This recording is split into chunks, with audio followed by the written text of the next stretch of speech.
and what I call the MVP, the minimal viable product. You want to do that with branding.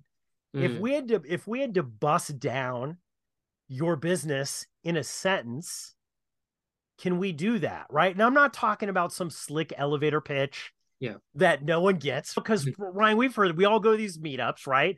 And somebody goes, I'm the chief bagel maker and dog washer and have all these titles. Titles don't mean anything. When people want to make a purchase or when they want to decide they want to make a change, especially in service-based businesses, the one thing that they're thinking about is what do they need? What problem do they need solved? So I think the big thing, the number one thing that people do is they don't figure that out. They don't figure out, how am I really solving people's problems? Where are the pain points for people? And then they have to figure out, what is the language that I need to communicate to them so that they're going to do a resonance, going to feel that harmonic, right, tone back and forth. Yes, this person totally gets me. And I know one of the things that we've been talking about is I always say that brand statement. I help people create world-class brands and show them how to sell and market better. And then if you can say that word, do you know anyone who could use that? If they say, yeah, my friend Bob or me or whatever, right? If they say that, Ryan, then you know it's, wow, okay, I'm tapping on this. Because if you just walk around and you say that to people and they're like, like, I get that, right? But I think, and then the second problem that I think people make is they don't do the simple solution. Your business might be good just because of the location. You might have a dog washing company and Ryan, people are coming to you and they want that perfect app. But really what's special and world-class about where you at is that you're located convenient, or you pick up the dog, or you have these different little things that make it different. Customer service, right? Customer service, Ryan, is a brand in itself. I know for me, I just ordered some shoes online. That I needed for the winter, some boots, right? And it was vague about when I was going to get it. I wasn't quite sure. I didn't know exactly like the process of it, but I would have paid extra if all that was handled for me, right? So it's not as necessarily the product I was buying, it was how I was treated along the process. So I think that second thing is that people need to dial it back to the real basics. Maybe the basics are enough, right? Then I think the third thing is, before you actually develop the product, and this is, you and I talk about this all the time, is like, people think that an extra feature or notification on the app is going to save their business. But in reality, the only thing that's going to save their business is more customers and clients, right? So you have to make sure before you develop and before you do all of this stuff, you've thought this through. Like, you know what your sales process is going to be. You've tested out that brand statement. You know the features and benefits about why people want to come to you, how you actually make a difference, and how you're different from the million other companies that are providing your products and services. That makes a lot of sense. Do you have an example of a success story that is purely because of branding, that they're amazing? Well, I've had a lot of success stories in entertainment and business, and a couple of them where I've either been a small part or a major part. The first, I think, is on the TV side, is identifying the dog training world. And this is a perfect example. There's a lot of dog trainers, and Ryan, you're probably sitting there going, dog training? I wanted something like an IPO, right? On the entertainment side, I identified that, wow, I was spending a lot of money on my dogs. At the time, I had 2 dogs, Ryan. And every weekend I'm spending like $100 here, $50 here. It was it was an expensive hobby to have a pet, right? So I realized, I was like, man, there's no like huge brand in the dog business like that people could see. So I had this guy, Cesar Millan, who I'd represented, and we turned this into a huge major brand called the Dog Whisperer, that went not only on TV, but had a tremendous success in products and services, speeches, the whole thing. Because once you have a very good concept, and what was the concept? Really, honestly, with the Dog Whisperer brand, there were a lot of dog behavioralists. There's a lot of dog trainers, a lot of dog groomers. There's a lot of people who like dogs and tell stories about dogs. But there weren't that many people who could relate to women who had all of the purchase power, right? They had all of that purchase power, and they were making the purchase decision. There was no one that could really relate to them and say, yes, I understand that you want the dog to be a family member, but it's a dog. So let me get you both. It will be a family member, but I'm Yeah. going to show you how to treat it like a dog so the dog feels comfortable being in the family. And that was like such a slam dunk. And I can't take credit for that. I could take credit for, understanding that it was big and then developing that. But what that came from, Ryan, was really the interaction with the consumers, how people were responding to the content we're creating.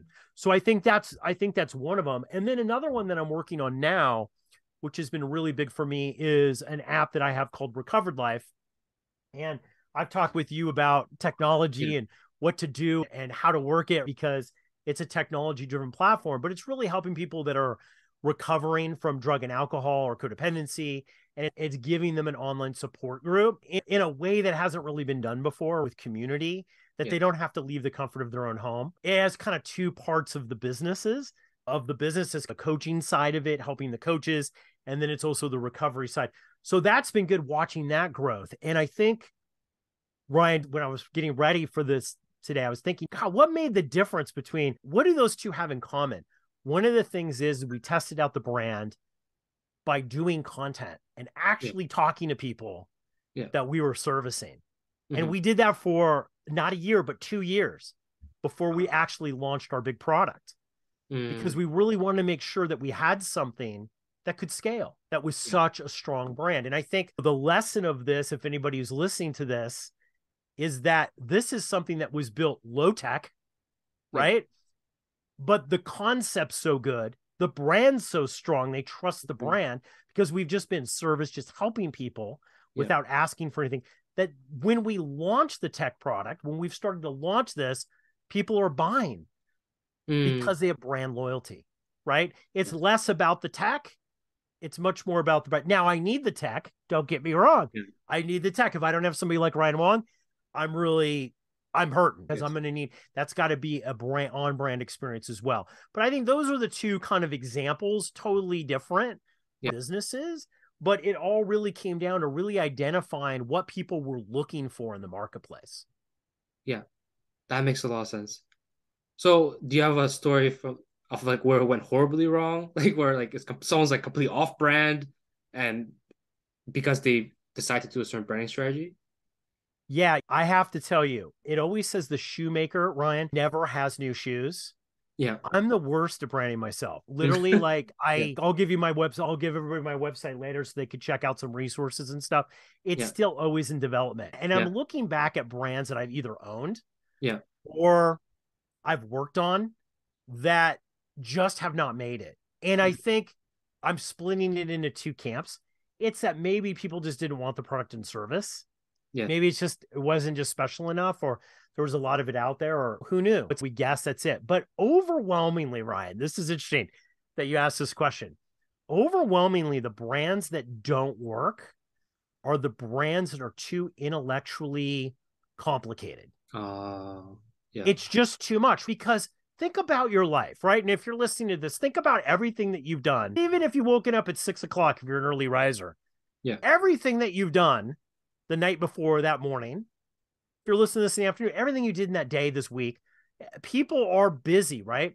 They're not going to sit and try to figure out how they play a role in what you're doing. And this is, I think, really the key that I've learned from my failures. I've learned way more from my failures.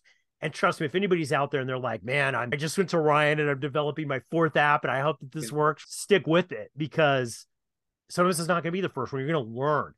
One of the things I've learned really now, solidified it through my mistakes and failures, has been that you have to have something that resonates with people.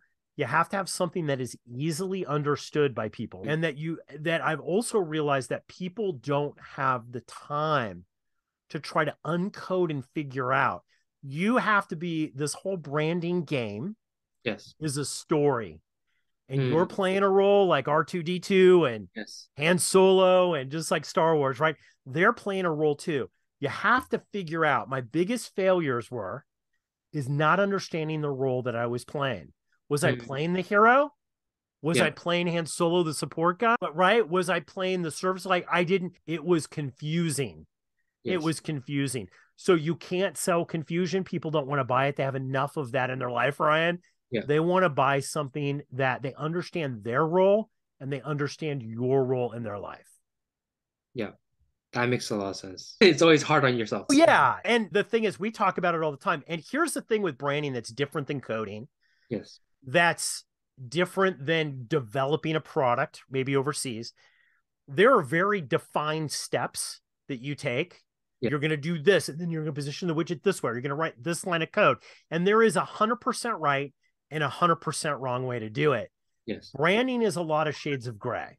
Yeah. Look at some of the brands that are huge. Look at Poopery, that little spray thing.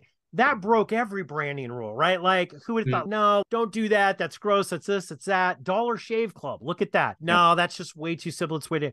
So it's not necessarily a linear it's much more like jazz, right? You're going to go down a road and you're going to say, you know what, man, that voice doesn't fit me. I'm not really the guy to speak to this, but I am really, it's getting crystal clear, the guy to speak to this, or the woman that's the spokesperson on that. I would think the biggest thing, though, is you got to find that world-class skill. And that's what I do. I help people find out really at the core, where are they really making an impact with people? Yeah. Yeah, that's very important. Damon, if people want to reach out to you to learn more, where can they reach out to you?